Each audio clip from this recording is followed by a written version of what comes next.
found in Winton before, and another trackway, but no footprints belonging to a sauropod dinosaur. Now, they're those really big, lumbering, four-legged, plant-eating dinosaurs that, look a bit like Brachiosaurus. So in terms of the footprints, the trackway, the sauropod tracks, it's very, very special. So, Steve, how much of the trackway has been moved, and how was it done? I'd say about 30 to 40% of the trackway has been moved so far, and it was excavated using quite a bit of heavy machinery. So initially the soil needed to be cleaned off the top of the footprints using a front-end loader and a small excavator, but then the more delicate work required chainsaws, required chisels, hammers and that sort of thing, and then a lot of plaster of Paris. So each section of footprints needed to be covered in wet newspaper to pad it, and then with hessian dipped in plaster of Paris in order to create a firm casing for each section of the trackway. And what can we learn from these footprints about what life was like when these animals were alive? Well, in the first instance, we have three different types of dinosaurs preserved in the one spot. So these three very different types of dinosaurs, the big lumbering sauropod dinosaurs, then tiny chicken-sized theropod dinosaurs, and intermediate-sized ornithopods, they're all living in the same area at the same time and maybe coming down to this particular area to find a drink. But I guess what else they can tell us is that they can tell us how fast these animals were moving, how big they were, and also possibly how they were interacting with one another as well. And Belinda, how were the footprints found in the first place?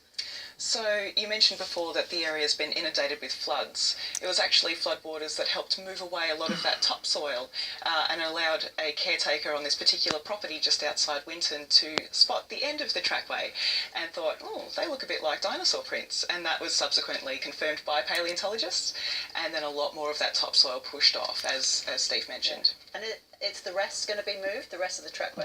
Eventually, yes. So the rest of the footprints are in pretty solid sandstone, so they weren't really at as much risk of the next floods. So they're still there. They're currently probably underwater at the moment, but over the next year or so, the plan is to move the entire trackway to the Australian Age of Dinosaurs Museum just outside of Winton, where they'll form the centre of a new exhibition, and it sounds like it'll be a pretty special exhibition too. I mean, there's big plans for this particular trackway. Steve, finally, as a paleontologist, what was it like for you to be working with these footprints? It was amazing. I was actually the paleontologist to identify them for the first time, or confirm the identification, because the caretaker knew exactly what he was looking at. And just to see them was amazing. We'd never found sauropod footprints in Queensland before. I'd never seen any in the flesh, so to speak, before, and to see them as one of the very first people to actually see them in 95 million years was stunning.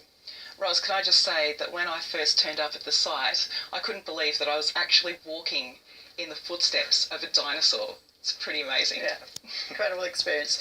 Thank you both, Dr. Steve Poropat and science reporter Belinda Smith, and you can hear more by downloading the science series The Chase on the ABC Listen app. Thanks so much to you both.